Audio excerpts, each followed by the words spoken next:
एक तरफ अजमेर दरगाह को आरडीएक्स से उड़ाने का धमकी भरा ईमेल प्राप्त होते ही पुलिस प्रशासन के हाथ पांव फूल गए, तो दूसरी तरफ अजमेर दरगाह कमेटी के द्वारा जियारत के लिए लाइसेंस अनिवार्य करने के बाद दरगाह कमेटी और खादिमों के बीच एक नया विवाद पैदा हो गया।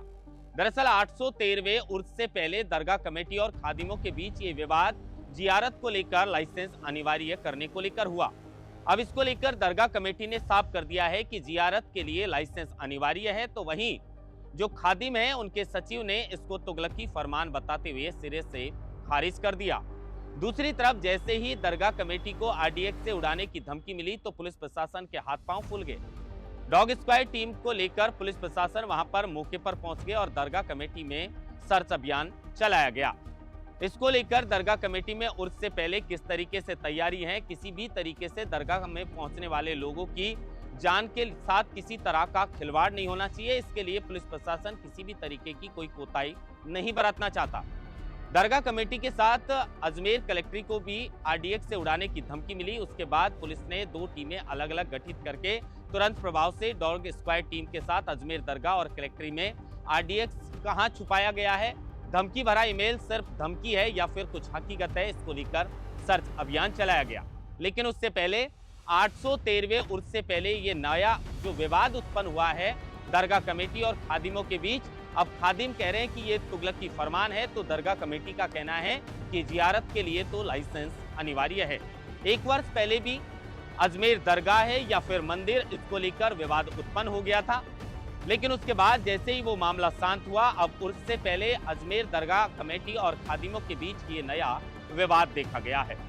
खादिम इस बात को लेकर लगातार प्रोटेस्ट कर रहे हैं और उनकी मांग है कि इस तरीके से जियारत करवाने के लिए जिस तरह का ये फरमान, तुगलकी फरमान जारी किया है दरगाह कमेटी के द्वारा कि जियारत करवाने के लिए लाइसेंस अनिवार्य है, हम इस फरमान को नहीं मानने वाले हैं। लेकिन सवाल अब यही है कि दरगाह कमेटी ने जिस तरीके से ये लाइसेंस अनिवार्य किया है, क्या दरगाह कमेटी का आदेश यथावत रहेगा या फिर खादिमों की मांग को माना जाएगा। दूसरी तरफ उर्स से पहले जोरदार तैयारियां दरगाह कमेटी के अंदर चल रही हैं। जिला प्रशासन लगातार तैयारियों का जायजा ले रहा है, लेकिन इसी बीच एक ईमेल जो है वो कहीं ना कहीं अजमेर दरगाह में हड़कंप मचा देता है। सवाल यही कि आखिर कौन है जो दरगाह कमेटी को आरडीएक्स से उड़ाना चाहता है, क्या ये महज सिर्फ एक धमकी है या इसमें कुछ हकीकत है।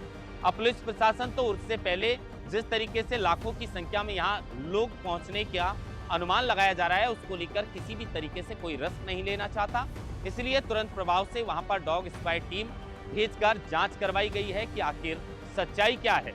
लेकिन दूसरी तरफ ये नया विवाद जो है वो दरगाह कमेटी और खादिमों के बीच जिस तरह से पैदा हुआ है, उसको लेकर भी अब अजमेर में इसको लेकर जोरदार चर्चा है और उसमें पहुंचने वाले लोगों के लिए भी एक चिंता का विषय बना हुआ है। सवाल यही कि अचानक आखिर क्यों दरगाह कमेटी ने जियारत करवाने के लिए खादिमों को लाइसेंस अनिवार्य किया गया है। इतना ही नहीं, दरगाह कमेटी की ओर से यह भी कहा गया है कि यहाँ पर अवैध अतिक्रमण किया गया है और इस अतिक्रमण को हटाना होगा। लेकिन दूसरी तरफ खादिमों का कहना है कि वहां पर जो बॉक्स वगैरह रखे गए हैं वो पहले से हैं, उसमें कुछ जरूरी सामान रखा जाता है। अवैध अतिक्रमण की खबरें जो है वो दरगाह कमेटी की ओर से गलत बताई गई हैं। लेकिन दरगाह कमेटी ने साफ कर दिया है कि यहाँ पर अवैध अतिक्रमण भी है और अगर किसी को जियारत करवानी है तो उसके लिए लाइसेंस लेना अनिवार्य है। अब इंतजार इस बात का है कि दिसंबर 17 से उर्स शुरू होने वाला है, यहाँ पर लाखों लोग पहुंचने की संभावना है। उससे पहले क्या ये खादिमों और जो दरगाह कमेटी है उसके बीच ये विवाद सुलझेगा? अगर विवाद सुलझेगा तो किस तरीके से सुलझेगा? क्या दरगाह कमेटी अपने आदेश को वापस लेगी या फिर यथावत रखेगी? और अगर आदेश यथावत रहता है तो फिर खादिम इसको लेकर क्या एक्शन लेने वाले हैं? महेंद्र मासुता, लोकमत हिंदी, जयपुर।